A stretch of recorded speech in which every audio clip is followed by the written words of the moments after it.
അസ്സലാമു അലൈക്കും വറഹ്മത്തുള്ളാഹി വബറകാതുഹു. ഇന്നൽ ഹംദുലില്ലാഹ് വസ്സലാത്തു വസ്സലാമു അലാ റസൂലിഹിൽ അമീൻ വഅലാ ആലിഹി വസഹബിഹി അജ്മഈൻ അമ്മാ ബഅദ്. റബ്ബ് സുബ്ഹാനഹു വതആലയുടെ വിധിവിലക്കുകളെ അനുസരിച്ചുകൊണ്ട് ജീവിക്കണം എന്ന് എന്നെയും നിങ്ങളെയും ഓർമ്മപ്പെടുത്തുന്നു. യുവത്വത്തെക്കുറിച്ച്, യുവത്വം ഉണ്ടാക്കുന്ന പ്രശ്നങ്ങളെക്കുറിച്ച്, അതിൻ്റെ പരിഹാരങ്ങളെക്കുറിച്ച് ഒരല്പസമയം നിങ്ങളുമായി ചർച്ച ചെയ്യുക എന്നതാണ് എന്നിൽ അർപ്പിതമായ കർത്തവ്യം. ഇൻഷാ അല്ലാഹ് സമയത്തിൻ്റെ പരിധിയും പരിമിതിയും മനസ്സിലാക്കി മഗ്‌രിബിന് മുമ്പായിക്കൊണ്ട് തന്നെ ഞാൻ എൻ്റെ വിഷയം അവസാനിപ്പിക്കും. ശേഷം വളരെ പ്രൗഢഗംഭീരമായ ഒരു വിഷയം, മുദബ്ബിറുൽ ആലം അല്ലാഹു മാത്രം എന്ന ഒരു വിഷയം അവതരിപ്പിച്ചുകൊണ്ട് ബഹുമാന്യനായ ഫൈസൽ മൗലവി നിങ്ങളോട് സംസാരിക്കും. യുവത്വം ഏതൊരു രാജ്യത്തിൻ്റെയും പ്രതീക്ഷയാണ് യുവത്വം. ലോകത്തെ ഏത് രാജ്യത്തിൻ്റെയും പ്രതീക്ഷ ആ രാജ്യത്തെ യുവത്വമാണ്. യുവത്വം നഷ്ടപ്പെട്ടു പോയാൽ, നശിച്ചു പോയാൽ രാജ്യം നശിച്ചു പോകും. ലോകത്തെ എല്ലാ രാജ്യങ്ങളും ഇങ്ങനെയാണ്. ലോകത്തെ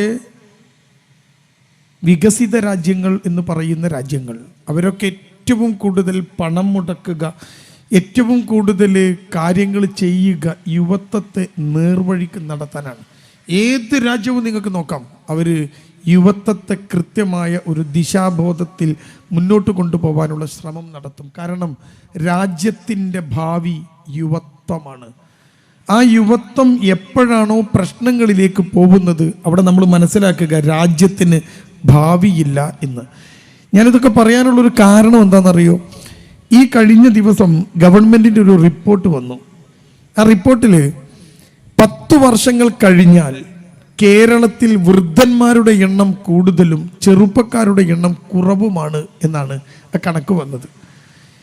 ഈ നിൽക്കുന്ന ഞാൻ ഉൾപ്പെടെയുള്ളവർ ഒരു 10 വർഷം കഴിയുമ്പോൾ വാർദ്ധക്യത്തിലേക്ക് പോകുമ്പോൾ ആ കയറി വരുന്ന ചെറുപ്പക്കാരുടെ എണ്ണം കുറയാണ്. ഇപ്പോഴുള്ള യുവാക്കളൊക്കെ വൃദ്ധന്മാരാകും.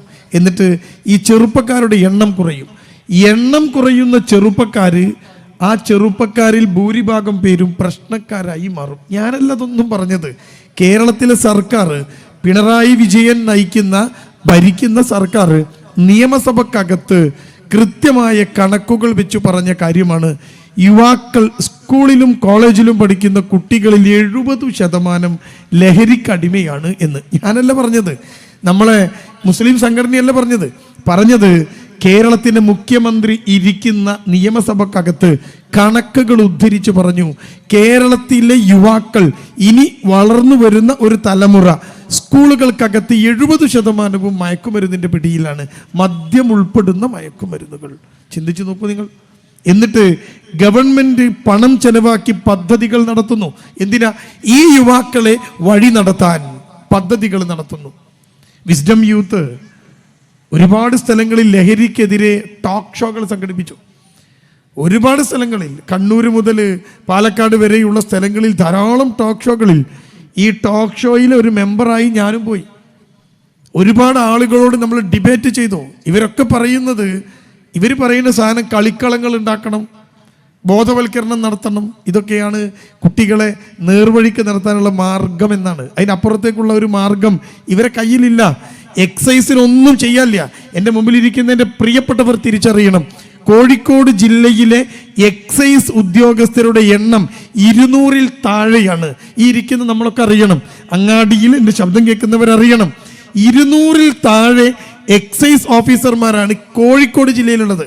കോഴിക്കോടിനേക്കാൾ വലിയ ജില്ലയാണ് മലപ്പുറം. 2 ജില്ലയുടെ കപ്പാസിറ്റി ഉണ്ട് മലപ്പുറത്തിന്. മലപ്പുറത്തുള്ള എക്സൈസ് ഉദ്യോഗസ്ഥരുടെ എണ്ണം 200 ചില്ലുവാനമാണ്. ഒരു 200 പേര് ഒരു നാട്ടിൽ എങ്ങനെയാണ് ഈ മദ്യത്തിനെയും മയക്കുമരുന്നിനും എതിരെ പോരാടാൻ കഴിയുക? നമുക്കവിടെ മനസ്സിലാകും ഇത് വലിയൊരു പ്രശ്നമാണെന്ന്. അപ്പോൾ എക്സൈസുകാർക്ക് എന്തെങ്കിലും ചെയ്യാൻ പറ്റുമോ? ഇല്ല. പോലീസിന് ഇല്ല. യുവാക്കൾ ഇങ്ങനെ പിടിവിട്ട് നടന്നുകൊണ്ടിരിക്കുന്നു. സ്കൂളിലെ കോളേജിലെ കുട്ടികളുടെ അവസ്ഥ എന്താണെന്ന് ആലോചിച്ച് നോക്കൂ നിങ്ങൾ. ഞാൻ ഒരു കോളേജിലെ അധ്യാപകനും സ്കൂളിനകത്ത് ഒബ്സർവേഷൻ നടത്തിക്കൊണ്ടിരിക്കുന്ന ഒരാളുമാണ്. കാരണം ഞാൻ BEd കോളേജിലാണ് പഠിപ്പിക്കുന്നത്. അപ്പോൾ അവിടുത്തെ കുട്ടികൾ ക്ലാസ് എടുക്കാൻ പോകുമ്പോൾ ആ ക്ലാസ് കാണാൻ വേണ്ടി ക്ലാസ് റൂമുകൾക്കകത്ത് പോയി നോക്കും. നിങ്ങളൊന്നും അങ്ങനെ ചെയ്യാറില്ല എന്ന് എനിക്കറിയാം. ഞാൻ സ്കൂളിലെ ക്ലാസ്സിനകത്ത് കയറി ഇരുന്ന് കുട്ടികളെ ഒബ്സർവ് ചെയ്യുന്ന ഒരാളാണ്. നിങ്ങൾക്കറിയോ, കിടന്നുറങ്ങാണ് കുട്ടികൾ. ക്ലാസ് റൂമിൽ കിടന്നുറങ്ങാണ്. UP-യിൽ ഹൈസ്കൂളിൽ ഒരു ഒന്നാമത്തെ പീരീഡ് കഴിഞ്ഞ് രണ്ടാമത്തെ പീരീഡ് എത്തുമ്പോഴേക്കും എല്ലാം ബെഞ്ചിക്ക് വീഴുകയാണ്. മാഷന്മാരെങ്ങനെ ടീച്ചർമാരെന്തൊക്കെയോ പറഞ്ഞു പോരും, കുട്ടികളെങ്ങനെ കിടക്കും. ഒരു ഉണർവില്ലാത്ത കുട്ടികൾ, ഊർജമില്ലാത്ത കുട്ടികൾ, നേരം വൈകി ഉറങ്ങി നേരം വൈകി എഴുന്നേൽക്കുന്ന മക്കൾ. ഇവിടെയാണ് നമ്മുടെ രാജ്യത്തിന്, നാടിന് ഒരു ദിശാബോധം ഉണ്ടാവുക. നിങ്ങൾ ആലോചിച്ച് നോക്കി, കുട്ടികൾ എന്താവുക. ഇനി ഞാൻ ചില കണക്കുകൾ നിങ്ങളുടെ മുമ്പിൽ വെക്കാം. ആ കണക്കുകൾ സംസാരിക്കും നിങ്ങളോട്. ഇന്ത്യയിലെ ആളോഹരി മദ്യ ഉപയോഗം, ഒരു മനുഷ്യൻ ഉപയോഗിക്കുന്ന മദ്യത്തിൻ്റെ അളവ്, എങ്ങനെ ആളോഹരി മദ്യ ഉപയോഗം കണ്ടുപിടിക്കാൻ അറിയോ നിങ്ങൾക്ക്? ഇന്ത്യയിൽ ഉൽപ്പാദിപ്പിക്കുന്ന, ഇന്ത്യയിൽ കച്ചവടം ചെയ്യുന്ന, ഉപയോഗിക്കുന്ന മദ്യത്തിൻ്റെ അളവിനെ ഇന്ത്യൻ ജനസംഖ്യ കൊണ്ട് ഹരിക്കും. അപ്പോൾ ഇന്ത്യയിൽ ആകെ ഉണ്ടാക്കുന്ന മദ്യം, അത് ഉൽപ്പാദിപ്പിക്കുന്ന, ഉപയോഗിക്കുന്ന മദ്യത്തെ ജനസംഖ്യനെ കൊണ്ടാണ് ഹരിക്കും. അത് ഹരിച്ചു കഴിഞ്ഞാൽ ആളോഹരി മദ്യ ഉപയോഗം കിട്ടും. എന്ന് പറഞ്ഞാൽ അത് ഹരിക്കുമ്പോൾ ഞാനും നിങ്ങളൊക്കെ അതിൽ പെടും. അങ്ങനെ അരിച്ച് കിട്ടുന്ന മദ്യ ഉപയോഗം, ഇന്ത്യയിലെ ശരാശരി മദ്യ ഉപയോഗം 3.5 ലിറ്ററാണ്. 3.5 ലിറ്റർ മദ്യമാണ് ഒരു ഇന്ത്യക്കാരൻ്റെ ആളോഹരി മദ്യ ഉപയോഗം. നിങ്ങൾക്കറിയോ, കേരളത്തിലെ ആളോഹരി മദ്യ ഉപയോഗം കേരളത്തിലെ ജനസംഖ്യ കൊണ്ട്, കേരളത്തിൽ ഉപയോഗിക്കുന്ന മദ്യത്തിൻ്റെ അളവ് കൊണ്ട് ഹരിച്ചാൽ കേരളത്തിൽ അത് 8.7% ലിറ്ററാണ്. എന്ന് പറഞ്ഞാൽ ഒരാൾ കുടിക്കുന്ന മദ്യം ഇന്ത്യയിലെ ജനസംഖ്യയിൽ അതിൻ്റെ കണക്ക് 3.5 ആണെങ്കിൽ കേരളത്തിൽ അത് 8.7 ആണ്. ഈ സാക്ഷര കേരളത്തിൽ, കൊച്ചു കേരളത്തിൽ ചിന്തിച്ചു നോക്കൂ നിങ്ങൾ. ഇനിയോ കഴിഞ്ഞില്ല, ഇന്ത്യ മഹാരാജ്യത്തെ ഏറ്റവും ഉയർന്ന മദ്യ ഉപയോഗ കണക്ക് പെർ ഹെഡ് മദ്യ ഉപയോഗ കണക്ക് കേരളത്തിലാണ്. ഇനിയോ അവിടെയും കഴിഞ്ഞില്ല, അടുത്ത കണക്ക് അതിലും വലിയ കണക്കാണ്. അരി വാങ്ങാൻ വേണ്ടി ചെലവാക്കുന്ന പണത്തിൻ്റെ 3 ഇരട്ടി മദ്യം വാങ്ങാൻ കേരളം ചെലവാക്കുന്നു എന്ന് നിങ്ങൾ കണക്ക് കാണാം. ഓണത്തിന് വിറ്റത് ഇത്ര കോടി ഉണ്ടോ? ഓണത്തിന് വിറ്റത് ഇത്ര കോടി, ന്യൂ ഇയറിന് വിറ്റത് ഇത്ര കോടി. എന്താ ഈ വിൽക്കണേ? മദ്യം. അത്ര പണം ചെലവാക്കിയിട്ട് കേരളീയർ അരി വാങ്ങുന്നില്ല. അരി വാങ്ങാൻ ഉപയോഗിക്കുന്നതിൻ്റെ 3 ഇരട്ടി പണം, കോടികൾ മദ്യം വാങ്ങാൻ വേണ്ടി കേരളീയൻ ചെലവാക്കുന്നു. കേരളത്തിൻ്റെ കണക്കാണ് പറയുന്നത്. ഇന്ത്യയിലെ 3% കേരളത്തിലെ ജനസംഖ്യ. ഞാൻ ഈ കണക്ക് പറയുന്നത് നിങ്ങൾക്ക് ബോധം ഉണ്ടാവാനാ.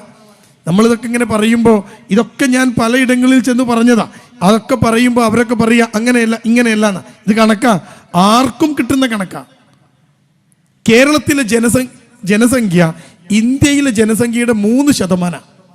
97% ഇന്ത്യക്കാരും ജീവിക്കുന്നത് കേരളത്തിൻ്റെ പുറത്താണ്. 3% കേരളത്തിൽ ഇന്ത്യക്കാർ ജീവിക്കുന്നത്.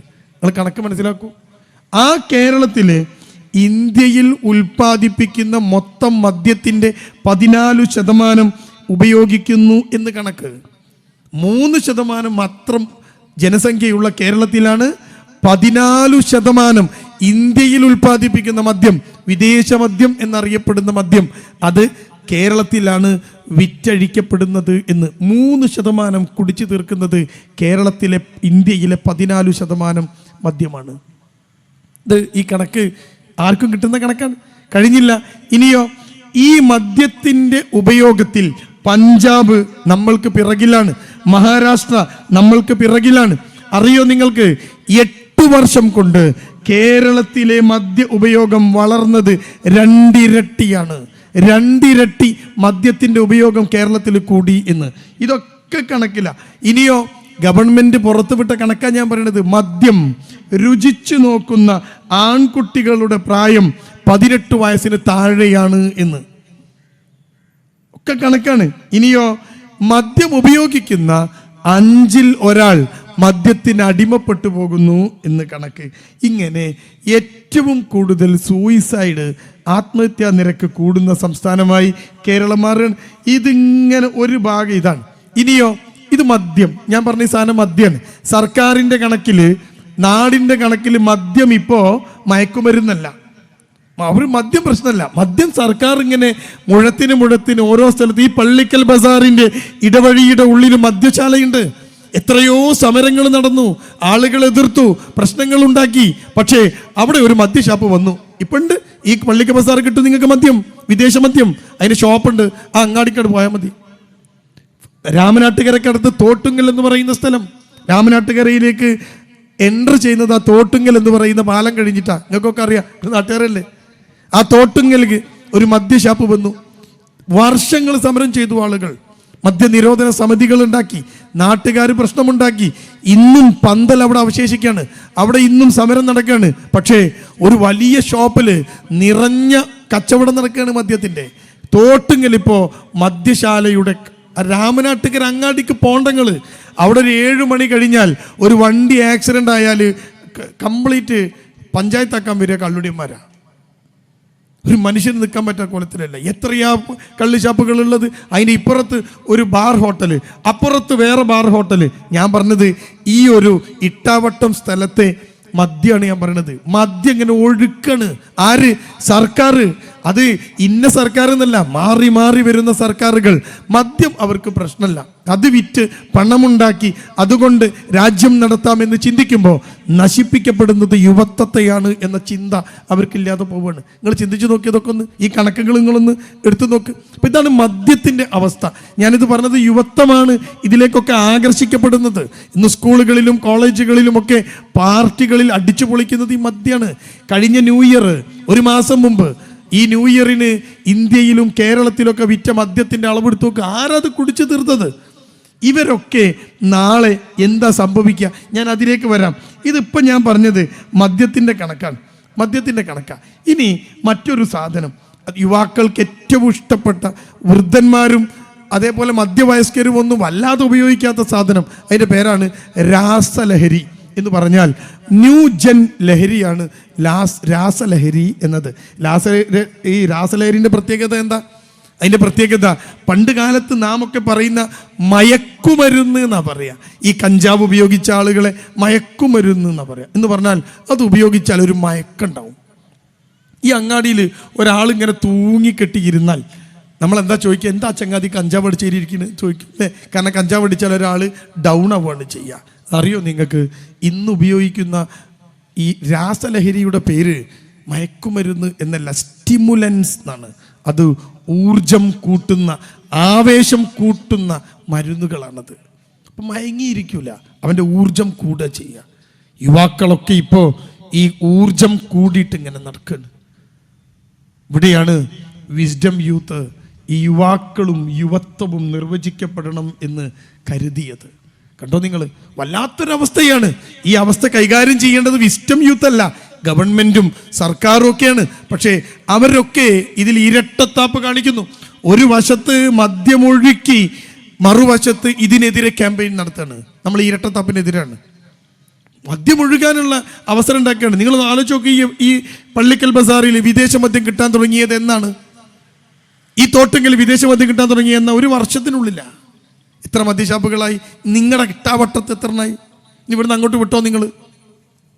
കേരളത്തിൽ മദ്യം കിട്ടാതെ ഒരാളും മരിക്കില്ല. നിങ്ങൾക്ക് ഇനി ഒരു കണക്കും കൂടി പറഞ്ഞാൽ നിങ്ങൾ ചിരിക്കും. ഒരു മനുഷ്യന് കൈവശം വെക്കാവുന്ന മദ്യത്തിൻ്റെ, ഒരു ദിവസം ഒരു മനുഷ്യന് വാങ്ങി കൈവശം വെക്കാവുന്ന മദ്യത്തിൻ്റെ അളവ് എത്രയാണ് നിങ്ങൾക്ക്? 3 ലിറ്റർ. നിങ്ങൾക്ക് എനിക്കൊക്കെ 3 ലിറ്റർ മദ്യം ഒരു ദിവസം വാങ്ങാം. 3 ലിറ്റർ മദ്യമായിട്ട് പോയാൽ പോലീസ് പിടിക്കില്ല.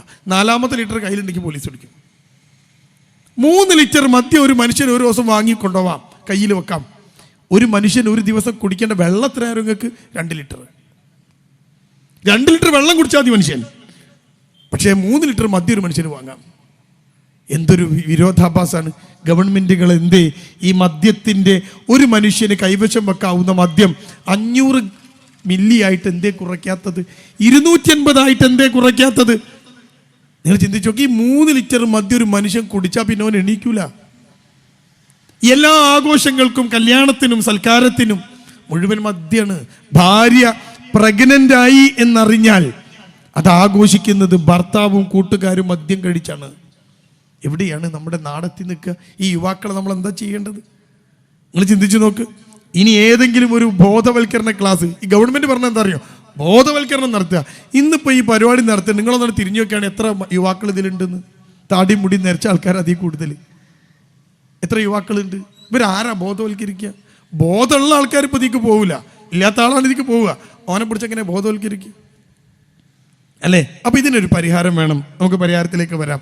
ഇനി ഞാൻ നേരത്തെ പറഞ്ഞ രാസലഹരി, ഇതിൻ്റെ കണക്കുകൾ ഭീകരമാണ്, അതിഭീകരമാണ്. ആ കണക്കുകൾ കൂടി ഞാൻ നിങ്ങളുടെ മുമ്പിൽ ഉദ്ധരിക്കാം. യുവത്വത്തിൻ്റെ പോക്ക് എങ്ങോട്ടാണ് എന്ന് നമ്മളൊന്ന് ചിന്തിക്കുന്നത് നല്ലതാണ്. നമ്മുടെ മക്കൾ ഉൾപ്പെടുന്നവർ ഇനി ചിന്തിച്ചു നോക്കൂ. ഞാനൊരു കണക്ക് കൂടി പറയാം. 9 മാസത്തിനുള്ളിൽ, ഈ കഴിഞ്ഞ 2023 ഡിസംബർ മുതൽ ബാക്കോട്ട് കൂട്ടിക്കോ നിങ്ങൾ.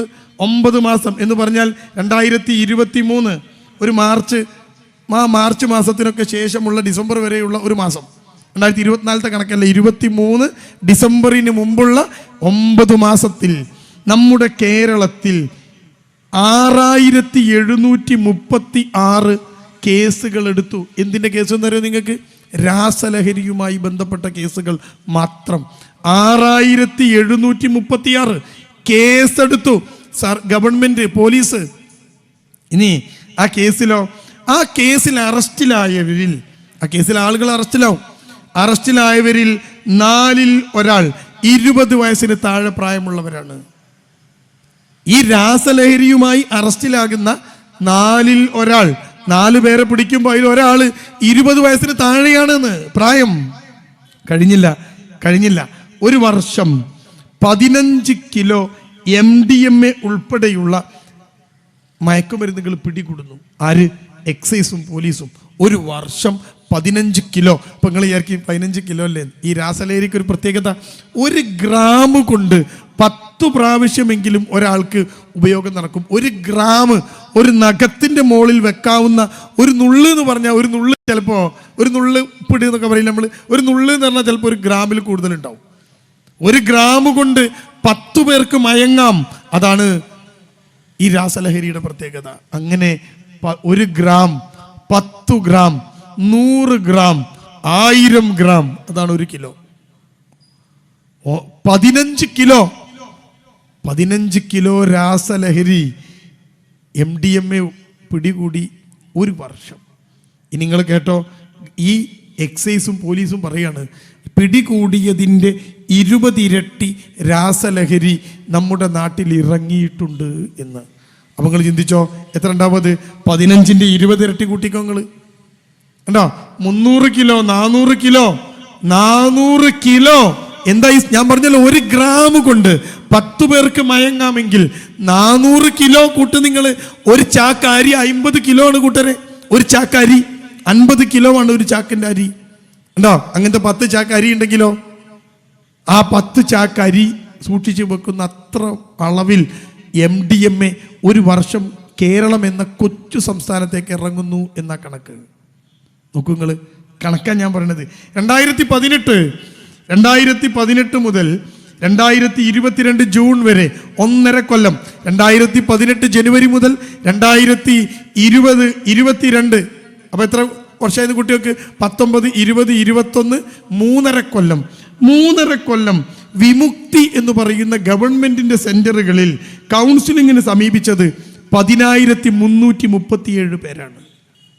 കണക്കാ ഞാൻ പറയുന്നത്, ഗവൺമെന്റിന്റെ കണക്കാ പറയുന്നത്. 10,337 ആളുകൾ ലഹരിയിൽ നിന്ന് മോചനം നേടണം എന്ന് പറഞ്ഞ് പോലീസ് പിടിച്ചവരും അല്ലാത്തവരുമൊക്കെ വിമുക്തി എന്ന് പറയുന്ന ഗവൺമെന്റ് സെന്ററിനെ സമീപിച്ചു. ഇതിൽ 1000-ഓളം പേർ 21 വയസ്സിൽ താഴെയുള്ള കുട്ടികളാണ്. രാസലഹരിന്റെ കണക്ക് നോക്കൂ നിങ്ങൾ, ആലോചിച്ച് നോക്കൂ നിങ്ങൾ, കണക്ക് എത്രയാണ്? ഇതൊക്കെ ഞാൻ നിങ്ങളോട് പറഞ്ഞത് എന്തിനാ? ഈ യുവാക്കൾ ഉപയോഗിക്കുന്ന ചില സാധനങ്ങളുടെ കണക്കാണ് ഞാൻ നിങ്ങളോട് പറഞ്ഞത്. അതിൻ്റെ പ്രശ്നങ്ങളിലേക്ക് നമുക്ക് വരാം. അപ്പോൾ ഒരു ഭാഗത്ത് യുവത്വത്തെ ഇങ്ങനെ കാർന്ന് തിന്നാൻ മദ്യം ഇഷ്ടം പോലെ, മയക്കുമരുന്നുകൾ യഥേഷ്ടം, അതിൽ രാസലഹരികൾ ഒഴുകാണ്. ഗവൺമെന്റുകൾക്ക് പോലും പിടിക്കാൻ പറ്റാത്ത, പോലീസിൻ്റെ കയ്യിൽ രാസലഹരി ഉണ്ട്, പോലീസ് പിടിക്കാൻ വരികയാണ്. ഞാൻ എന്താ ചെയ്യേണ്ടതെന്നറിയോ? ഞാനൊന്നും ചെയ്യണ്ട, കയ്യിലുള്ള രാസലഹരി ഒന്ന് പൊതി അയച്ചു വെച്ചാൽ മതി.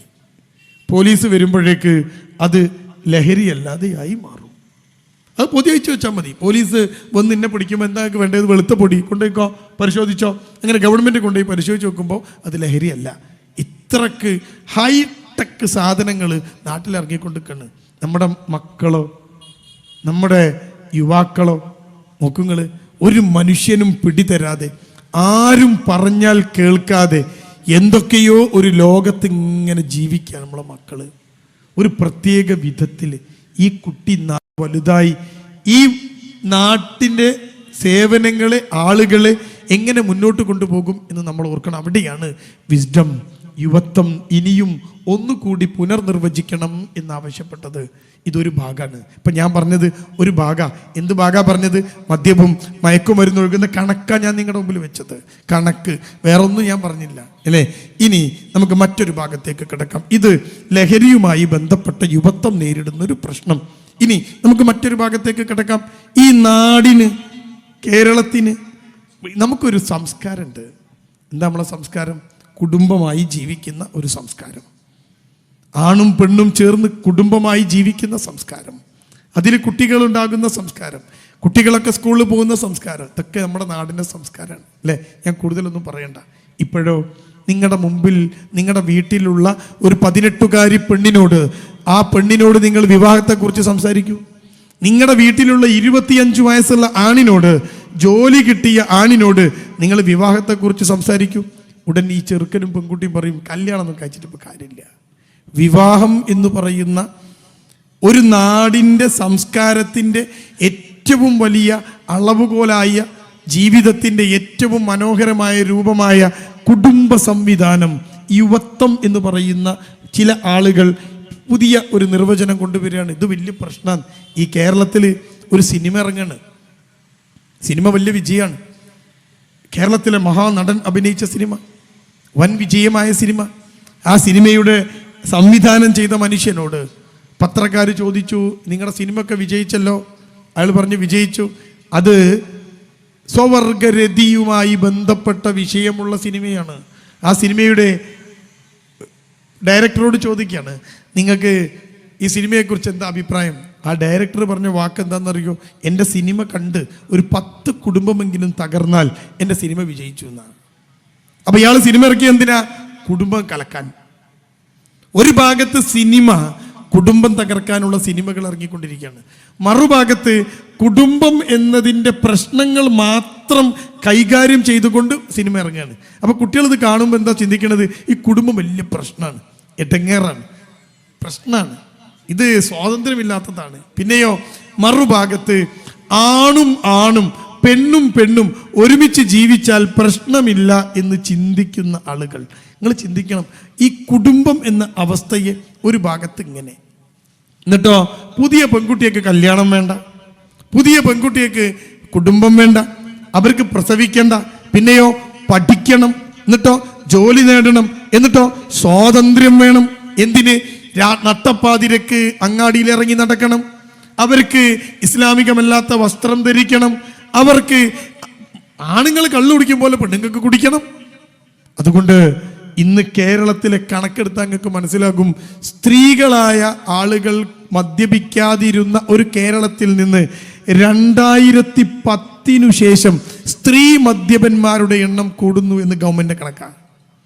2018 ഒരു കണക്കിൽ മദ്യപിക്കുന്നവരിൽ 6 പെണ്ണാണ് എന്നാ കണക്ക്. 2018 കണക്കാൻ പറയുന്നത് മദ്യപിക്കുന്നതിൽ 6 പെണ്ണാണ്. പിന്നെ അടുത്തൊരു കണക്ക് വന്ന എന്താ? എഞ്ചിനീയറിംഗ് കോളേജ്, മെഡിക്കൽ കോളേജ് ഉൾപ്പെടുന്ന പ്രൊഫഷണൽ കോളേജുകളിലെ കുട്ടികൾ മദ്യത്തിലേക്ക്, പെൺകുട്ടി ഉൾപ്പെടെ മദ്യത്തിലേക്ക് പോകുന്നു എന്നാ കണക്ക്. ചിന്തിച്ചു നോക്കുക നിങ്ങൾ. ഇവിടേക്കാണ് യുവത്വം പോണത്. അപ്പൊ കുടുംബം വേണ്ട, കുട്ടികൾ വേണ്ട, ജീവിതം ഇങ്ങനെ വേണ്ട. അവർക്ക് എന്താ വേണ്ടത്? അടിച്ചു പൊളിക്കണം. ഏഷ്യാനെറ്റ് എന്ന് പറയുന്ന കേരളത്തിലെ അറിയപ്പെടുന്ന ഒരു ചാനല് ഈ അടുത്ത് അവരുടെ വാർത്തയിൽ ഒരു സീരീസ് കൊണ്ടുവന്നു, ഒരു അന്വേഷണാത്മക പരമ്പര കൊണ്ടുവന്നു. ആ പരമ്പരയുടെ പേര് കേരളം വിടുന്ന കേരള സ്ക്വാഡ്, നാടു വിടുന്ന കേരള സ്ക്വാഡ് എന്നാണ് അതിൻ്റെ പേര്. നിങ്ങൾക്ക് നെറ്റിൽ കിട്ടും. നാട് വിടുന്ന കേരള സ്ക്വാഡ്. അതിലെന്താണ് പറയണെന്നറിയോ? കണക്കുദ്ധരിച്ച് ഏഷ്യാനെറ്റ് ന്യൂസ് പറയുകയാണ്. എന്താ പറയണത്? കേരളത്തിലെ യുവാക്കളും യുവതികളും, സ്ത്രീകൾ, പെൺകുട്ടികൾ ഉൾപ്പെടെ അവർക്ക് കേരളത്തിൽ പഠിക്കേണ്ട അത്രേ. +2 കഴിഞ്ഞ ഒരു പെൺകുട്ടി, ആ പെൺകുട്ടി ചിന്തിക്കുന്നത് ഇനി ഇവിടുന്ന് പോണം. അവര് കണക്കുദ്ധരിച്ച് പറയണത്, ഈ പഠിക്കുന്ന 100 കുട്ടികളെ നിങ്ങൾ എടുത്തോ, ആ 100 കുട്ടികളോട്, നിങ്ങൾ +2 പഠിക്കുന്ന 100 കുട്ടികളോട് ചോദിക്കൂ, നിങ്ങൾക്ക് എന്താ പഠിക്കേണ്ടതെന്ന്. ആ 100 കുട്ടികളിൽ 50% കുട്ടികളും പഠിക്കാൻ തിരഞ്ഞെടുക്കുന്നത് തൻ്റെ വീട്ടിൽ നിന്ന് ദൂരെയുള്ള സ്ഥലമാണ്. എന്തിനാ? കുട്ടിക്ക് സ്വാതന്ത്ര്യം വേണം. കുട്ടി പറയുക, ഞാൻ മംഗലാപുരത്ത് പഠിച്ചോളാം, ഞാൻ ബാംഗ്ലൂർ പഠിച്ചോളാം, ഞാൻ ഡൽഹിയിൽ പഠിച്ചോളാം. 60% ആൺകുട്ടികൾ അവർ പഠിക്കാൻ തിരഞ്ഞെടുക്കുന്നത് വീടിൽ നിന്ന് വിദൂരമായ സ്ഥലങ്ങളാണ്. കണക്കാണ് പറയണത് ഉണ്ടോ? അതിൽ 30% പേർ, ആണും പെണ്ണും 30% അവർക്ക് കേരളവും വേണ്ട, ഇന്ത്യയും വേണ്ട, നാടുവിട്ട് പുറത്തു പോയി സ്വാതന്ത്ര്യത്തോടെ ജീവിക്കണം എന്ന് ചിന്തിക്കുന്നവർ. ഈ നാട് വിട്ടു പോകുന്നവർക്ക് ഉള്ളിൽ നടത്തിയ ഒരു സർവേ ഉണ്ട്. ഈ കേരളത്തിന് ഇന്ത്യക്ക് പുറത്ത് കാനഡയിലും യൂറോപ്പിലും ചൈനയിലൊക്കെ പോയിട്ട് പഠിക്കുന്നവർ, അവരോട് നടത്തിയ ഒരു സർവേയിൽ ഇവർ പറഞ്ഞ സാധനം എന്താണെന്നറിയോ? അവർ പഠിക്കാൻ പോവാണ്, പക്ഷെ പഠിച്ചു കഴിഞ്ഞാൽ അവരൊരിക്കലും ഇന്ത്യയിലേക്ക്, കേരളത്തിലേക്ക് തിരിച്ചു വരില്ല എന്ന്. എന്നിട്ട് ഏഷ്യാനെറ്റ് നടത്തിയ ആ വാർത്താ പരമ്പരയിൽ അവസാനം പ്രതിപക്ഷ നേതാവ് VD സതീശൻ പറയുന്ന ഒരു വാക്കുണ്ട്. ആ വാക്ക് യുവത്വത്തെ നിർവചിക്കപ്പെടാനുള്ള വാക്കാണ്. അദ്ദേഹം പറഞ്ഞത് എന്താണെന്നറിയോ? ഇങ്ങനെ പോയാൽ, കേരളത്തിലെ വിദ്യാഭ്യാസവും സാധനമൊക്കെ ഇങ്ങനെ പോയാൽ, കുട്ടികൾ ഇങ്ങനെ കേരളം വിട്ടാൽ, കേരളം വെറും വൃദ്ധന്മാരുടെ നാടായി മാറും എന്ന്. ഇവിടെയുള്ള വയസ്സന്മാരെ നോക്കാൻ ചെറുപ്പക്കാരില്ലാത്ത നാടായി മാറും. ഇവിടെ ഇനി കല്യാണം കഴിച്ച് കുട്ടികൾ ഉണ്ടാവാത്ത നാടായി മാറും. ഈ ആരാ പറയണത്? കേരളത്തിലെ വളരെ മികച്ച രീതിയിൽ കാര്യങ്ങൾ നോക്കിക്കാണുന്ന കേരളത്തിലെ പ്രതിപക്ഷ നേതാവ്. ഭരണപക്ഷത്തുള്ള മന്ത്രി പറഞ്ഞത്, ബിന്ദു എന്ന് പറയുന്ന നമ്മുടെ ഉന്നത വിദ്യാഭ്യാസ മന്ത്രി, ആ പരിപാടിയിൽ മന്ത്രിയോട് ഏഷ്യാനെറ്റ് ചോദിച്ചു, നിങ്ങൾക്ക് എന്താ അഭിപ്രായം എന്ന്. വിദ്യാഭ്യാസ മന്ത്രി പറയാണ്, ഇത്തരം റിക്രൂട്ട്മെന്റ് ഏജൻസികളെ നിയന്ത്രിക്കപ്പെടേണ്ടതുണ്ട്. കാരണം ഇഷ്ടം പോലെ, ഇപ്പം നിങ്ങൾക്ക് ഇവിടുന്ന് ഇങ്ങനെ യാത്ര ചെയ്യുമ്പോഴൊക്കെ ബോർഡ് കാണാം, വിദേശത്ത് പഠിക്കണോ, ഇഷ്ടം പോലെ ബോർഡ്. നിങ്ങൾ കോഴിക്കോട്ടേക്ക് വണ്ടി ഓടിച്ചു നോക്ക്, ബൈപ്പാസിൽ വണ്ടി ഓടിച്ചു നോക്ക്, നിങ്ങൾക്ക് ബോർഡിൽ എഴുതിയത്, ഇനി നിങ്ങൾ ശ്രദ്ധിച്ചാൽ മതി, വിദേശ പഠനമാണോ നിങ്ങളുടെ ആഗ്രഹം, ഞങ്ങൾക്കൊരു ഫോൺ ചെയ്യൂ. അവർക്ക് ഫോൺ ചെയ്താലോ അവർ നിങ്ങളെ കൊണ്ടുപോകും, പരീക്ഷ എഴുതിക്കും, അവർ വിദേശത്തേക്ക് കടത്തും. എന്നിട്ടോ കുട്ടി ഒറ്റ പോക്ക. ദീനുണ്ടോ? ഇല്ല. പൂർണ്ണ സ്വാതന്ത്ര്യം. ബ്രിട്ടനിൽ പഠിക്കാൻ പോയ തിരൂരങ്ങാടിക്കാരി പെൺകുട്ടി നാട്ടിക്ക് തിരിച്ചു വരൂല എന്ന് ബാപ്പനെ വിളിച്ച് പറയാണ്. ആ ബാപ്പ പാവം നാട്ടിൽ കഷ്ടപ്പെട്ട് കോൺട്രാക്ട് പണിയൊക്കെ എടുത്ത് അത്യാവശ്യം ദീനൊക്കെ ആയിട്ട് ജീവിക്കുന്ന ഒരു ബാപ്പയാണ്. മോള് ബ്രിട്ടനിൽ പഠിക്കണം എന്ന് ആഗ്രഹം കലശമായപ്പോൾ പൈസ ഒക്കെ മുടക്കി ഈ കുട്ടീനെ ബ്രിട്ടനിക്ക് കയറ്റി വിട്ട് ഇയാൾ സ്വപ്നം കണ്ടിരിക്കുക, എൻ്റെ മോള് MBA ബ്രിട്ടനിൽ പഠിച്ച് തിരിച്ചു വരുമെന്ന്. ആ കുട്ടി നാട്ടിക്ക് വരില്ല. ഉമ്മാക്ക് സുഖമില്ലാതെ ഓപ്പറേഷനായി കിടക്കുമ്പോൾ ബാപ്പ വിളിച്ചു പറഞ്ഞു, ഒന്ന് വാ മോളെ, ഉമ്മാക്ക് സുഖമില്ല, മോള് വന്നിട്ട് പോയിക്കോ. അവൾ പറഞ്ഞപ്പോൾ ലീവ് കിട്ടൂല. അങ്ങനെ ഉമ്മാൻ്റെ ഓപ്പറേഷനൊക്കെ കഴിഞ്ഞ് ഒക്കെ റെഡിയായി. കുട്ടി നാട്ടിക്ക് വരുന്നേ ഇല്ല. അങ്ങനെ ബാപ്പാക്ക് വല്ലാത്തൊരു സംശയം. അങ്ങനെ ബാപ്പ ഇങ്ങനെ വിളിച്ചു നോക്കുമ്പോൾ കുട്ടി പറയും, അവിടെ വന്നിട്ട് ഇപ്പം എന്താ. അങ്ങനെ അവസാനം ബാപ്പ ഈ ദുബായും സൗദി അറേബ്യയിലൊക്കെ നമുക്കൊന്ന് ഓടിപ്പോയി വെക്കാൻ പറ്റിയ സ്ഥലമാണ്. പെട്ടെന്നൊരു വിസ സംഘടിപ്പിച്ച് ടിക്കറ്റ് എടുത്താൽ 3.5 മണിക്കൂർ 4 മണിക്കൂർ കൊണ്ട് നമുക്ക് സൗദിയിൽ പോയി ദുബായിൽ പോയി വരാം. പക്ഷെ ബ്രിട്ടനിൽ പോകണമെങ്കിൽ 10-16 മണിക്കൂർ ഫ്ലൈറ്റിലിരിക്കണം, അവിടുത്തെ വിസ കിട്ടണം, അല്ലാതെ അവിടേക്ക് കയറ്റില്ല. ദുബായ് പോലെ കയറ്റുന്ന സ്ഥലമല്ല ബ്രിട്ടൻ. ഈ ബാപ്പ കുടുങ്ങി, ഒന്ന് പോയി നോക്കാൻ വയ്യ മോളെ. അവസാനം ഈ ബാപ്പ ചെയ്ത പണി എന്താ? അയാളിങ്ങനെ അന്വേഷിച്ച് ഒരു സ്ഥലത്ത് തിരൂരോ മറ്റോ ഉള്ള ബ്രിട്ടനിൽ ജോലി ചെയ്യുന്ന, അവിടെ പഠിച്ച് അവിടെ ജോലി ചെയ്യുന്ന ഒരു ചെറുക്കനെ കണ്ടെത്തി, ഒരു ചെക്കനെ. ആ ചെക്കനെ കണ്ടെത്തിയ ചെക്കൻ്റെ വീട്ടിൽ ചെന്ന് നമ്പർ വാങ്ങി അവനെ വിളിച്ചിട്ട് ഈ വാപ്പ പറയാണ്, മോനെ എൻ്റെ മോള് ബ്രിട്ടനിലുണ്ട്, ഇന്ന സ്ഥലത്ത് നിന്നൊക്കെയാണ് പറഞ്ഞത്, ഒന്ന് അന്വേഷിച്ച് നോക്കുമോ, എന്താ എൻ്റെ മോളെ സ്ഥിതി എന്ന് മോനൊന്ന് അന്വേഷിക്കുമോ എന്ന് ഈ ബാപ്പ വിളിച്ച് ചോദിക്കുക. ഗതികേട്, ഇയാൾക്ക് പോയി നോക്കാൻ വയ്യ. ഇയാളെങ്ങനെ പോവുക? വിസ ഇല്ലാതെ. വിസ കിട്ടൂല, ബ്രിട്ടനല്ലേ. ഈ ചെക്കൻ അല്പം ഒരു മനസാക്ഷിയൊക്കെ ഉള്ള, നാട്ടിലുള്ള സമയത്ത് ഇത്തിരി രാഷ്ട്രീയവും അതുമൊക്കെ ഉള്ള ഒരു ചെക്കന്. ആ ചെറുക്കൻ അവിടെ ജോലി ചെയ്യാണ്, അവിടെ എന്തോ ബിസിനസ് ചെയ്ത് ചെറിയൊരു ജോലിയൊക്കെ ഉണ്ട്. അവൻ വണ്ടിയെടുത്ത്, ബ്രിട്ടൻ എന്നത് ചെറിയ രാജ്യമാണ്, ആ രാജ്യത്ത് അവൻ അന്വേഷിക്കുകയാണ് ഈ കുട്ടീനെ. അന്വേഷിച്ച് തന്നപ്പോൾ അവൻ കണ്ടെത്തിയ കാഴ്ച എന്താണെന്നറിയോ? തട്ടമില്ല, ഇസ്ലാമിക വസ്ത്രമില്ല, പർദ്ദട്ട് നടന്ന കുട്ടിയാണ്, നമ്മുടെ തിരൂരങ്ങാടിക്കാരിയാണ്. തട്ടല്ല, പർദ്ദല്ല, എന്തോ ഒരു ജീൻസും ശരീരം കാണുന്ന ഒരു ടീഷർട്ടും ഇട്ടാണ്. ആട്ട കുട്ടിനെയാണ് ഇവൻ ചെന്ന് കണ്ടത്. എന്നിട്ട് അവൻ കണ്ട് ഈ കുട്ടിയോട് സംസാരിച്ചു. ഈ ബാപ്പ പറഞ്ഞേച്ച് വരിക എന്നല്ല പറഞ്ഞത്. സംസാരിച്ച് കഴിഞ്ഞപ്പോൾ ഈ ചെറുക്കന് മനസ്സിലായത് എന്താണെന്നറിയോ? ഈ പെണ്ണ് അവിടെ ഇപ്പോൾ പഠിക്കുകയാണ്, അതിൻ്റെ കൂടെ ജോലി ചെയ്യാണ്, ജീവിക്കുകയാണ്. പക്ഷെ അവൾ ജീവിക്കുന്നത് വേറൊരു ചെക്കൻ്റെ കൂടെ ലിവിങ് ടുഗദറാണ്. 2 ആണും പെണ്ണും ചേർന്ന് ഒരു മുറിക്കകത്താണ് താമസം. ലിവിങ് ടുഗദറാണ്. അവളിപ്പോൾ സ്വതന്ത്ര ചിന്തകയാണ്, ദീനില്ല. ഇങ്ങനെ നാട്ടിലേക്ക് എങ്ങനെ വരിക? ഈ ചങ്ങാതി ഇതെല്ലാം കണ്ട് അവളറിയാതെ ഒരു ഫോട്ടോയും എടുത്ത് തിരൂരങ്ങാടിക്കാരനായ മോള് MBA കഴിഞ്ഞ് നാട്ടിൽ തിരിച്ചു വന്ന് ഈ ബാപ്പാനെയും ഉമ്മാനെയും നോക്കുന്ന പ്രതീക്ഷിച്ചിരിക്കുന്ന ഈ ബാപ്പ ഈ മോളെ ചിത്രം കണ്ട് ഞെട്ടിത്തരിച്ച് കരഞ്ഞ് ഉമ്മയും ബാപ്പയും കൂടി അവരിങ്ങനെ ചിന്തിച്ച് അവസാനം എന്നെ വന്ന് കണ്ട് എന്നോട് ചോദിക്കുക, ഞങ്ങൾ എന്താ ചെയ്യുക? നമ്മളൊന്നും ചെയ്യാനില്ല. ഇതിലെന്താ ചെയ്യാനുള്ളത്? ഇതിൽ മോളെ നിങ്ങൾ പറഞ്ഞു കേൾക്കുമ്പോൾ നിങ്ങൾ ചിന്തിച്ചില്ല, സാർ ഇങ്ങനെ ആവും നമ്മൾ വിചാരിച്ചില്ല. എന്താ നിങ്ങൾ ഈ നാട് കടന്നു പോകുന്ന ഒരു യുവത്തുണ്ട്. ഇവിടെ ഒക്കെ നമ്മൾ ചിന്തിക്കേണ്ട വലിയൊരു വിഷയമുണ്ട്. നമ്മൾ എന്താ ചെയ്യുക? എന്താ ഇതിനുള്ളൊരു പരിഹാരം? ഈ മയക്കുമരുന്നും മദ്യവും ഒരു വശത്ത്, ഈ സാംസ്കാരികമായിട്ട് ചിന്ത മാറിപ്പോകുന്ന മക്കൾ മറുവശത്ത്. ഇനി ചെറിയ കുട്ടികളെ കാര്യമാണെങ്കിൽ പറയണ്ട. നമ്മൾ ഈ അടുത്ത് വായിച്ചതും കണ്ടതുമാണ്. ഈ തെറി മാത്രം പറയുന്ന ഒരു ചെറുക്കൻ, അവൻ്റെ വിളിപ്പേര് തൊപ്പി എന്നാണ്. അവന് ചെറിയ കുട്ടികളാണത്രേ അവൻ്റെ യൂട്യൂബ് ചാനലിൻ്റെ ഫോളോവേഴ്സ്. പച്ചത്തെറി, വൃത്തികേടുകൾ അത് മാത്രം ചെയ്യുന്ന പറയുന്ന ഒരു മാനസികമായി പോലും സ്റ്റാബിൾ അല്ലാത്ത ഒരു ചെക്കൻ്റെ കൂടെ നമ്മുടെ ആൺകുട്ടികളും പെൺകുട്ടികളും ഈ ചെറുക്കൻ്റെ ചാനലിൽ കയറിയിട്ട് അവൻ വലിയ സംഭവമാക്കി അതിങ്ങനെ ഫോളോ ചെയ്ത് അവനെ അനുധാവനം ചെയ്ത്. നിങ്ങൾ ചിന്തിച്ചു നോക്ക്. ചെറിയ കുട്ടീൻ്റെ കാര്യം ഞാൻ പറഞ്ഞത്. എങ്ങനെയാണ് നമ്മുടെ നാട്ടിൽ നമ്മുടെ മക്കളെ ഇനി ഒരു മികച്ച മനുഷ്യനാക്കി മാറ്റുക എന്ന് തിരിച്ചറിയണം. അവിടെ ചില കാര്യങ്ങൾ നാം അറിയേണ്ടതുണ്ട്. എന്താ ഇതിൻ്റെ പരിഹാരം? ഞാൻ സമയമില്ലാത്തത് കൊണ്ടും ബാങ്ക് കൊടുക്കാനാകുന്നത് കൊണ്ടും ചില പരിഹാരങ്ങൾ നിർദ്ദേശിച്ച് ഞാൻ അവസാനിപ്പിക്കാൻ. എന്താ പരിഹാരം?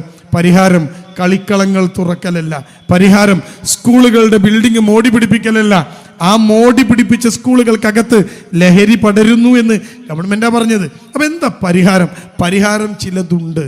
ആ പരിഹാരം എന്നത് നമ്മുടെ കേരളത്തിൽ ഇന്ന് സോഷ്യൽ മീഡിയ ഉൾപ്പെടെ ഏറ്റവും കൂടുതൽ നടന്നുകൊണ്ടിരിക്കുന്ന ഒരു സാധനത്തിൻ്റെ പേരാണ് ചിന്ത മാറുക എന്നത്. ആ മാറിയ ചിന്തയുടെ പേരാണ് സ്വതന്ത്ര ചിന്ത എന്ന്.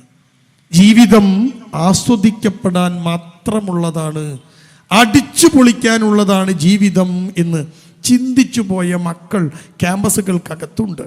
ആ മക്കളാണ് ആസ്വാദനമാണ് ജീവിതത്തിലെ പ്രധാനമായ ലക്ഷ്യം എന്ന് തെറ്റിദ്ധരിക്കപ്പെട്ടവർ ക്യാമ്പസുകൾക്കകത്തുണ്ടവർ, സ്കൂളിനകത്തുണ്ടവർ.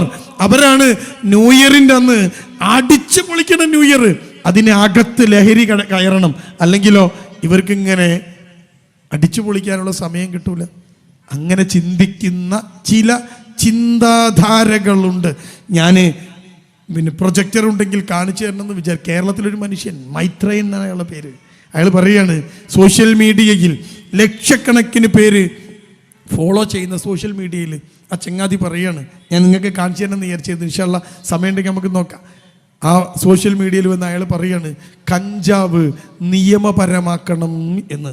ലക്ഷക്കണക്കിന് പേർ കാണുന്ന കേൾക്കുന്ന ഒരു കൃത്യമായി കാണുകയും കേൾക്കുകയും ചെയ്യുന്ന ഒരു ചാനലിൽ ഒരു ചങ്ങാതി വന്ന് മക്കൾ ഉൾപ്പെടെ പറയണം, കഞ്ചാവ് ലീഗലൈസ് ചെയ്യണം, അത് നിയമവിധേയമാക്കണം എന്ന്.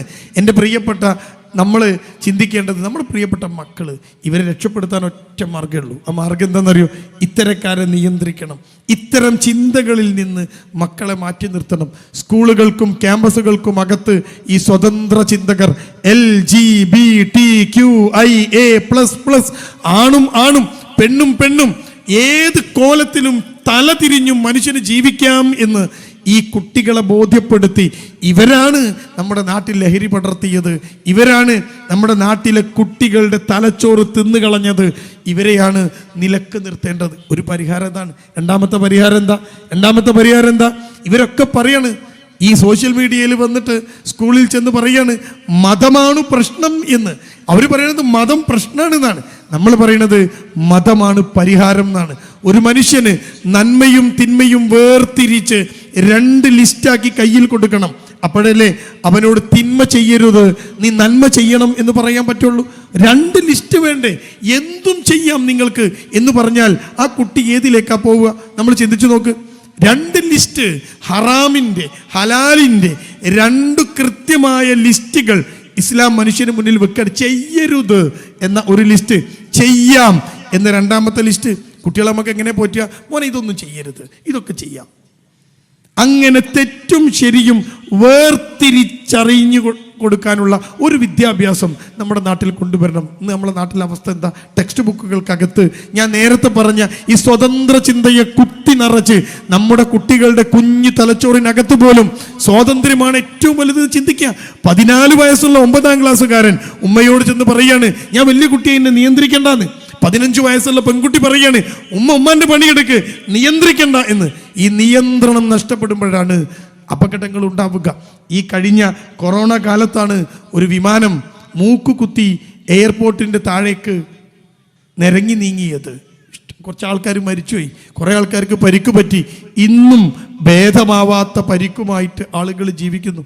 ആ വിമാനം റൺവേയിൽ നിന്ന് തെന്നിമാറി മൂക്ക് കുത്തിയതിൻ്റെ കാരണം അന്വേഷിച്ചു എയർ ഇന്ത്യ. എന്താ കാരണം? ഡ്രൈവറെ, ആ പൈലറ്റിൻ്റെ കയ്യിൽ നിന്ന് നിയന്ത്രണം നഷ്ടപ്പെട്ടു എന്ന അതിൻ്റെ റിപ്പോർട്ട് വന്നത്. നിയന്ത്രണം നഷ്ടപ്പെടുമ്പോൾ അപകടം ഉണ്ടാകും. ഈ നിൽക്കുന്ന കാക്കഞ്ചേരിക്ക് കുറച്ചപ്പുറത്ത് റോഡ് പണി നടക്കുന്നിടത്ത് ഒരു ദിവസം രാവിലെ ചീറിപ്പാഞ്ഞു വന്ന ഒരു കാറ് ആ റോഡ് പണിക്ക് വെച്ച ഒരു കോൺക്രീറ്റിൻ്റെ വലിയ തടസ്സത്തിൽ ചെന്ന് ഇടിച്ചങ്ങ് കയറി. വലിയ പരിക്കൊന്നും ആർക്കും പറ്റിയില്ലെങ്കിലും കാറാകെ പൊളിഞ്ഞുപോയി. ആ പോലീസ് വന്ന് ഡ്രൈവറോട് ചോദിച്ചു, എന്താ പറ്റിയത്? ഡ്രൈവർ പറഞ്ഞു, നിയന്ത്രണം നഷ്ടപ്പെട്ടതാ. അപ്പോൾ ഒരു കാര്യം ഉറപ്പാണ്, നിയന്ത്രണം നഷ്ടപ്പെട്ടാൽ അപകടമുണ്ടാകും എന്ന് ഞാൻ പറയാത്ത ഉറപ്പാണ്, അല്ലേ? ഇനി നിങ്ങൾ ചിന്തിച്ചു നോക്ക്. ആ നിയന്ത്രണം കൃത്യമായിട്ട് നാം കൊണ്ടുവരണം. 18 വയസ്സുവരെയുള്ള കുട്ടികൾക്ക് വലിയ സ്വാതന്ത്ര്യബോധം കൊടുത്ത്, സ്വാതന്ത്ര്യമാണ് എല്ലാം എന്ന് ചിന്തിച്ച് നിങ്ങളൊക്കെ ഈ ചങ്ങല പൊട്ടിച്ചെറിഞ്ഞ് തോന്നിയ പോലെ ജീവിക്കണമെന്ന് പറയുന്നവരുടെ കയ്യിൽ നിന്ന് ആ സിലബസിനകത്ത് ഇത്തരം കാര്യങ്ങൾ കുത്തിക്കയറ്റാതിരിക്കുക. നമ്മുടെ മക്കൾ രക്ഷപ്പെടാൻ അവർക്ക് തെറ്റും ശരിയും കൃത്യമായി ലിസ്റ്റ് ചെയ്ത് കൊടുക്കുക, മതവിദ്യാഭ്യാസം കൊടുക്കുക. നാം പറയുന്നത് പരിഹാരം മതമാണ്, മതബോധമാണ്. അത് നാം ചെയ്യുന്നതെല്ലാം ഒരു CCTV ആർട്ടിഫിഷ്യൽ ഇൻ്റലിജൻസ് ക്യാമറ കാണുന്നു എന്ന് കുട്ടിയോട് പറയുമ്പോൾ കുട്ടിക്ക് പേടിയുണ്ട്. ഈ വണ്ടി ഓടിച്ചു പോകുന്നവൻ ഹെൽമെറ്റ് ധരിക്കുന്നുണ്ട്. എന്താ കാരണം? AI ക്യാമറയുണ്ട്, അല്ലേ? ആ ക്യാമറ അവനെ കൃത്യമായി പിടിച്ചു കളയും. പക്ഷേ നമ്മൾ കുട്ടിക്ക് പറഞ്ഞു കൊടുക്കണം, മോനെ ആർട്ടിഫിഷ്യൽ ഇൻ്റലിജൻസ് ക്യാമറയെ പറ്റിക്കാം. ഈ അടുത്ത് നമ്മൾ കണ്ടൊരു കാഴ്ച എന്താണെന്നറിയോ? 3 പേര് ബൈക്കുമ്മ പോവാണ്, 3 പേര്. എന്നിട്ട് AI ക്യാമറയിൽ അവർ പതിഞ്ഞു. പക്ഷേ ആ 3 പേർക്കും പോലീസിന് നോട്ടീസ് അയക്കാൻ കഴിഞ്ഞില്ല. അതിൻ്റെ കാരണം എന്താണെന്നറിയോ നിങ്ങൾ? ആ 3 പേര് വണ്ടിമ കയറിയപ്പോൾ ഇവർ ചെയ്ത പണി, മുന്നിലെ നമ്പർ പ്ലേറ്റിൻ്റെ മുകളിൽ ഒരു റിബൺ എന്തോ കെട്ടി. അപ്പം ക്യാമറയിൽ നമ്പർ കാണില്ല. 3ാമത് ബാക്കിലിരിക്കണോ എന്താ ചെയ്തതെന്നറിയോ? ക്യാമറ കഴിഞ്ഞ് പോയപ്പോൾ ഓൻ എന്തോ ഒരു ബുക്ക് കൊണ്ട് നമ്പർ പ്ലേറ്റാണ് മറച്ചു വെച്ച്. ഇനി ആർട്ടിഫിഷ്യൽ ഇൻ്റലിജൻസ് ക്യാമറ ഇവർക്ക് എങ്ങനെ പിഴ ചുമത്തുക? മുന്നിലെ നമ്പർ പ്ലേറ്റ് മറിഞ്ഞ്, ബാക്കിലെ നമ്പർ പ്ലേറ്റ് മറിഞ്ഞ് ഇവർ പോയി. പോലീസുകാർ അടുത്ത ക്യാമറ എടുത്തു, അതിലുണ്ട് ഇവര്. അടുത്ത ക്യാമറ എത്തിയപ്പോൾ ഈ ചെക്കൻ മുന്നിൽ ഒരു റിബൺ കെട്ടിയാണ്, ബാക്കിൽ ബുക്ക് കൊണ്ട് മറച്ചിട്ട്. ഈ 3 പേരെങ്ങനെ പോലീസ് പിടിക്കുക? നിങ്ങൾ പറയും. പക്ഷേ ഈ റിബൺ കെട്ടിയാലും നമ്പർ ബോർഡ് അഴിച്ചു മാറ്റിയാലും പിറകിൽ നിങ്ങൾ മറച്ചു വെച്ചാലും ഇതിനേക്കാൾ വലിയ ഒരു ക്യാമറ കാണുന്നുണ്ട്. ആ ക്യാമറയാണ് ഇന്ന് 6 മഗ്‌രിബിന് ശേഷം നിങ്ങളോട് സംസാരിക്കാൻ പോകുന്ന മുദബ്ബിറുൽ ആലം എന്ന ക്യാമറ ഉണ്ടോ? അള്ളാന്റെ ക്യാമറക്ക് നിങ്ങൾ എത്ര മറച്ചാലും അള്ളാഹ്ക്ക് അറിയുള്ളത് ആരാന്ന്, ഇല്ലേ? അറിയില്ലേ? എങ്ങനെ മറയ്ക്കാൻ കഴിയുക? ഒരു ആർട്ടിഫിഷ്യൽ ഇൻ്റലിജൻസ് ക്യാമറയെ പേടിക്കുന്നുവെങ്കിൽ ഇതെല്ലാം എത്ര മറച്ചു വെച്ചാലും, എത്ര ഗോപ്യമായി ചെയ്താലും, സ്വകാര്യമായി ചെയ്താലും കാണുന്ന അള്ളാഹ് ഉണ്ട് എന്ന് മക്കളോട്, സമൂഹത്തോട്, യുവാക്കളോട് പറയണം. നിങ്ങൾ ഒറ്റയ്ക്കിരുന്ന് ആരുമില്ല മുറിയിൽ എന്ന് ഉറപ്പുള്ളപ്പോൾ പോലും നിങ്ങളുടെ വിരലുകൾ മൊബൈൽ ഫോണിനകത്ത് പരതുന്ന വൃത്തികേടുകൾ കൃത്യമായിട്ട് കാണുന്ന ആർട്ടിഫിഷ്യൽ ഇൻ്റലിജൻസിൻ്റെ അപ്പുറത്തുള്ള ഒരു ക്യാമറ, അത് അള്ളാൻ്റെ ക്യാമറയുണ്ട് എന്ന് ഈ കുട്ടിയൊക്കെ പറഞ്ഞു കൊടുക്കുമ്പോഴാണ് ഈ യുവത്വം കൃത്യമായിട്ട് മുന്നോട്ട് കൊണ്ടുപോകാൻ നമുക്ക് കഴിയുക. ദീനീബോധത്തെ, സാംസ്കാരികമായിട്ട് ജീവിക്കുന്ന നമ്മളെ, ഇസ്ലാമിനെ, മതബോധത്തെ എതിർക്കുന്ന, ആ മതബോധത്തിൻ്റെ ശത്രുക്കളായി മാറുന്ന, ഇപ്പം ഇങ്ങനെ പടച്ചു വിടുകയാണ്, വലിയ പ്രശ്നമാണെന്ന് പറയാണ്. സ്വാതന്ത്ര്യമില്ലാത്തൊരു സാധനമാണ് ഈ മതം എന്ന് പഠിപ്പിക്കുകയാണ്. അങ്ങനെ കുട്ടികളെ മുഴുവൻ ഈ മതബോധത്തിൽ നിന്ന് മാറ്റി നിർത്തിയിട്ട് സ്വാതന്ത്ര്യബോധത്തിലേക്ക് കൊണ്ടുപോകുമ്പോഴാണ് ഇത്തരത്തിലുള്ള അപകടങ്ങളിലേക്ക് മാനവരാശി ചെന്ന് പതിക്കുക. പ്രിയപ്പെട്ടവരെ, ഞാൻ അവസാനിപ്പിക്കുമ്പോൾ തുടങ്ങി വെച്ചിടത്ത് തന്നെ ഞാൻ എത്തി നിൽക്കുകയാണ്. ഒരു നാടിൻ്റെ യുവത്വമാണ് ആ നാടിൻ്റെ പ്രതീക്ഷ. ഒരു നാടിൻ്റെ പ്രതീക്ഷ നഷ്ടപ്പെടുമ്പോൾ നാടിന് ഭാവി ഇല്ലാതെയാകും. യുവാക്കളൊക്കെ ഇങ്ങനെ കറങ്ങി തിരിഞ്ഞ് വേണ്ടാത്ത ചിന്തയും വൃത്തികേടുകളും ഒക്കെയായി ഈ വൃത്തികേടുകൾക്കൊക്കെ നിയമപരമായിട്ടുള്ള പരിരക്ഷ കിട്ടണമെന്ന് ആവശ്യപ്പെട്ട് ഇവരിങ്ങനെ ഇറങ്ങി തിരിച്ച് അതിൻ്റെ കൂടെ സർക്കാരുകൾ നിൽക്കുകയും അതിനുവേണ്ടി ടെക്സ്റ്റ് ബുക്കുകൾ മാറ്റിമറിക്കുകയൊക്കെ ചെയ്യുമ്പോൾ നഷ്ടപ്പെട്ടു പോകുന്നത് രാജ്യത്തിൻ്റെ, നാടിൻ്റെ പ്രതീക്ഷയാണ്, ആ നാടിൻ്റെ ഭാവിയാണ് എന്ന് ഓർമ്മപ്പെടുത്താൻ കൂടിയാണ് യുവത്വം നിർവചിക്കപ്പെടുന്നു എന്ന ഒരു ക്യാപ്ഷനിൽ വിസ്ഡം യൂത്ത് കേരളത്തിൽ അങ്ങോളം ഇങ്ങോളം ഇറങ്ങിയത്. ആ സമ്മേളനം കൃത്യമായിട്ട് കഴിയുമ്പോഴേക്ക് ഇവിടെ ചില ചർച്ചകൾ സജീവമാകും. കാരണം നമ്മളാണ് ഇപ്പോൾ ലഹരിക്കെതിരെ ടോക്ക് ഷോകൾ സംഘടിപ്പിച്ചിട്ട് ലഹരിക്കെതിരെയുള്ള ഒരു വൻ മുന്നേറ്റം നടത്തിയത്. ധാരാളം ചർച്ചകൾ, ധാരാളം ഡിബേറ്റുകൾ, ഇതിലെല്ലാം പൊയ്മുഖങ്ങളെ പൊളിച്ചു കാണിച്ചതും ഈ വിസ്ഡമാണ്. അതുകൊണ്ട് ഇനിയും ഈ യുവത്വത്തിൻ്റെ കൃത്യമായ ഒരു ദിശാബോധം നിർണയിക്കപ്പെടുന്ന ഒരു വലിയ തീരുമാനമുണ്ടാകും വരെ ഈ നാട്ടിലെ യുവത്വത്തിന്, പ്രശ്നങ്ങളുണ്ടാകുന്ന യുവത്വത്തിന് മുന്നിൽ വലിയ ഒരു അണക്കെട്ട് പോലെ ഒരു കെട്ട് കെട്ടിയിട്ട് നമ്മളുണ്ടാകും എന്ന് കൃത്യമായി നിങ്ങളോട് അറിയിച്ചുകൊണ്ട് മഗ്‌രിബിന് മുമ്പ് നമ്മൾ അവസാനിപ്പിക്കുകയാണ്. നിസ്കാരം കഴിഞ്ഞ ഉടനെ ഇൻഷാ അല്ലാഹ് നമ്മുടെ മുദബ്ബിറുൽ ആലം അള്ളാഹു മാത്രം എന്ന വിഷയത്തിൽ നമ്മളോട് ആദ്യം വിഷയം അവതരിപ്പിച്ചുകൊണ്ട് ജാസിമും അതിനുശേഷം അത് കൃത്യമായി നിങ്ങളെ ബോധ്യപ്പെടുത്തിക്കൊണ്ട് ഫൈസൽ മൗലവിയും സംസാരിക്കും. റബ്ബ് സുബ്ഹാനഹു തആല ഈ ഇരിക്കുന്ന നിങ്ങൾക്കും ഇവിടെ ഇതിനെ സംഘടിപ്പിച്ചവർക്കും ഈ സംസാരിച്ച എനിക്കുമൊക്കെ സ്വർഗം നൽകി അനുഗ്രഹിക്കുമാറാവട്ടെ. റബ്ബന ഹബ് ലനാ മിൻ അസ്വാജിനാ വദുരിയാതിനാ ഖുർറത അയുൻ വജഅൽനാ ലിൽ മുത്തഖീന ഇമാമ വആഖിറു ദഅവാനാ അൽഹംദുലില്ലാഹി റബ്ബിൽ ആലമീൻ. അസ്സലാമു അലൈക്കും വറഹ്മത്തുള്ളാഹി വബറകാതുഹു.